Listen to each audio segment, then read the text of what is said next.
Well, hello all cat lovers. I hope you love cats. I do, because here is something that is going to drive your cat nuts, if it isn't nuts already. Okay, it's a dice, and when the cat rolls the dice, he will discover that there's a little lamb inside the dice, and the cat will stick its paws inside here through the holes and try to get the lamb out, but he can't. So that's gonna drive your cat nuts. And here's what you'll need to make this ingenious dice cat toy. Oh, you're gonna need a box, a cardboard box.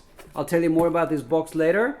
A little bit of tape is very good to have. Cutting knife, pencil and ruler, some bracionis, as they say in Italy, a bit of glue, a bit of paint, and some extra cardboard could be handy sometimes. Filler mass could also be very handy. Don't always need it, but you know, it's handy. I'll tell you more about that later. Come on closer. I'm going to introduce you to the box. First, you need to find a suitable box that is about that size. I mean, roughly this size. Could be bigger or smaller, but you know, depends on the size of your cat, of course. To make it look more like a dice, it need to be, a cube. That means that, the sides gotta have equal length. So this is about 15.5 cm. So it's about 15.5 cm roughly, or 15 cm on that side as well. And then it's gotta be roughly 15 cm tall as well. So it's formed into a cube. But of course, sometimes, I mean, you can find a box that is cubular like that. If you don't, you gotta make one like I do now. So here I have been sort of cutting and pasting a bit to shape my box into a cube. So now I mark here at 15 cm. Doesn't have to be super accurate, but as accurate as you can get. So I make a mark here, and then I again mark 15 cm all the way around the box. There. As you can see, I've been taping a bit and cutting a bit. That is to adjust the old box into this cubular box. I just used my cutting knife, cutting carefully along the line, keeping my fingers always far away from the knife action. You don't want to cut yourself, so you keep your fingers far away. There. Now we need to cover this hole. That's why I said it's really good and handy to have some extra cardboard lying around in case you need to adjust your box. So I put glue along the edges, stick it on. Then I use some tape to adjust the sides so that they are a perfect fit here. And then this side, yeah, that's pretty good. Now, when this lid is dry, we just trim the edges a little bit so that it's a perfect cube. Now, when you have your perfect cube or almost perfect cube, you start to draw it into a dice. So we can start with one dot. So dot for one, and then you turn, you make your dot or your hole for two, so that's two.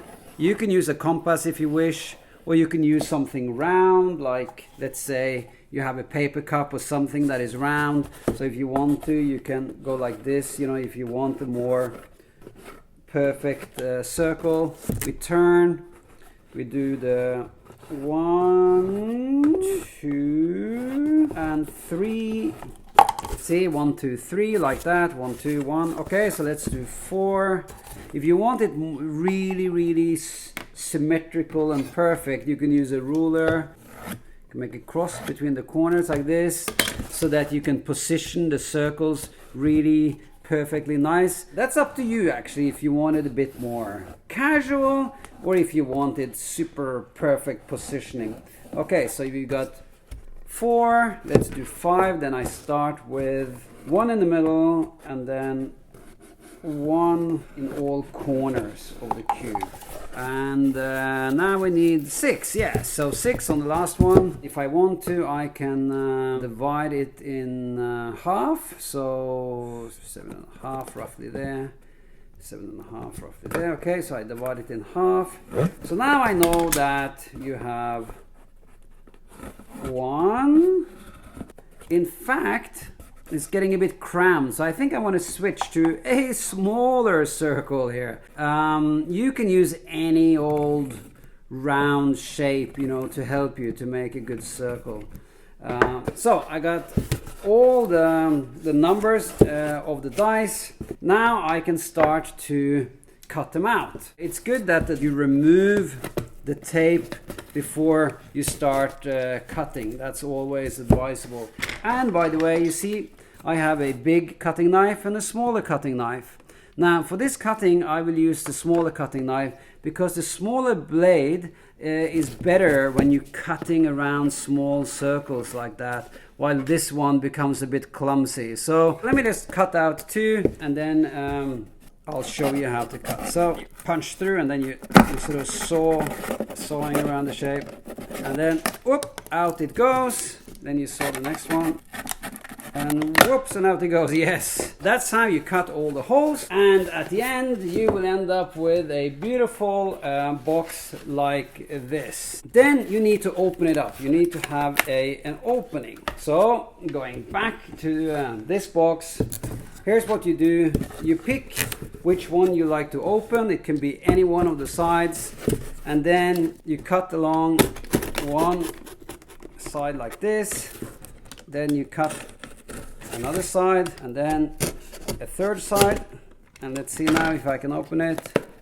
Then you also have an opening. So this is what you need when you start filling the scruffy edges. You see, when you cut cardboard you get these scruffy edges, right? You can keep them like that, that's fine.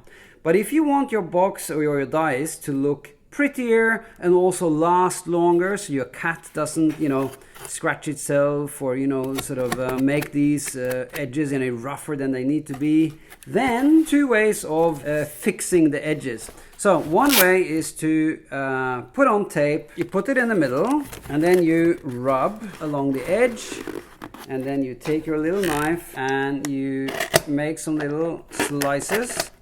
And then you take each slice and then you stretch and squeeze down, rub a bit so that it sticks really well, because this gotta last for a long time. You know, your cat is gonna play with this for a long time, so you want it to be quite solid.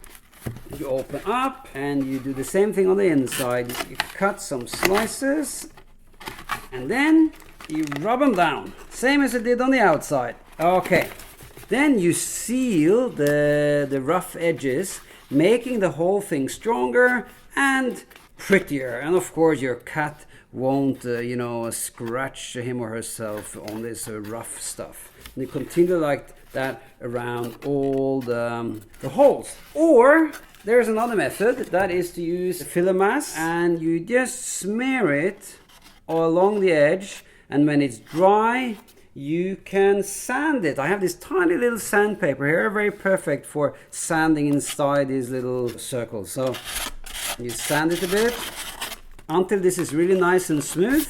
So either one of these methods will give yourself nice edges and a very nice looking dice. Now when you've finished treating the whole thing, then you paint. So we get black paint and white paint. Now the white goes on the outside. I will demonstrate on these 2 that are ready for painting. So very simple. You paint this side. Make sure you are particular about painting the edge really nice and white as well. Now when the paint is dry, you gotta paint again, because one layer of paint just won't cover the whole thing solid. It will just be a bit patchy, as you can see here. So you need to paint it twice or even thrice. It's up to you, of course, how nice and white you would like this thing to be. Okay, then when you painted all the sides, that is, and it's dry, you open up, then you take your black paint, new brush of course, and you paint the inside. This is provided that the white on the outside is already dry, so you don't mix them up. So on here, in here, the whole thing inside, you paint black. The reason for painting it black inside is so that when you look through the holes, they will look black. You see, they will look like a real dice because that's white and that's black. So black inside really helps your dice to look real. Okay, when that's done, I put some tape on the door here. So let me open up the tape for you so you can see what's inside. So I open up the door. You see it's all black inside. And here's our lamb. See, I found this in a toy store. It was very cheap. It was just a little soft lamb. You can put anything inside actually. Any object that, soft preferably object, that your cat will be really curious about. You know, something that look like a little animal inside. Could be a mouse or a rodent or whatever. You know, you put it inside and then you take some tape. I've been using white tape here to match the dice. Close up the box and then you roll this in front of your cat, and boy, that cat is gonna go nuts. Okay, look at this. Whoa.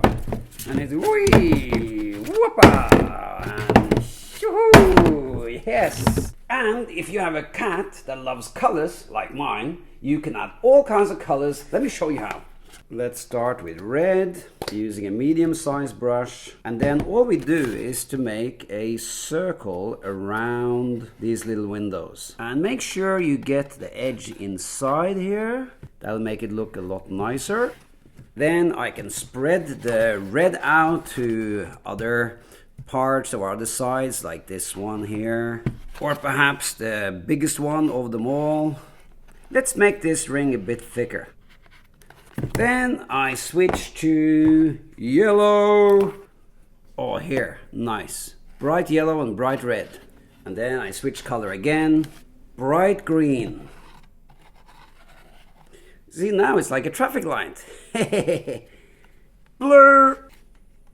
And finally, orange. Hey, nice. And now it needs to dry before my cat and your cat can play with it.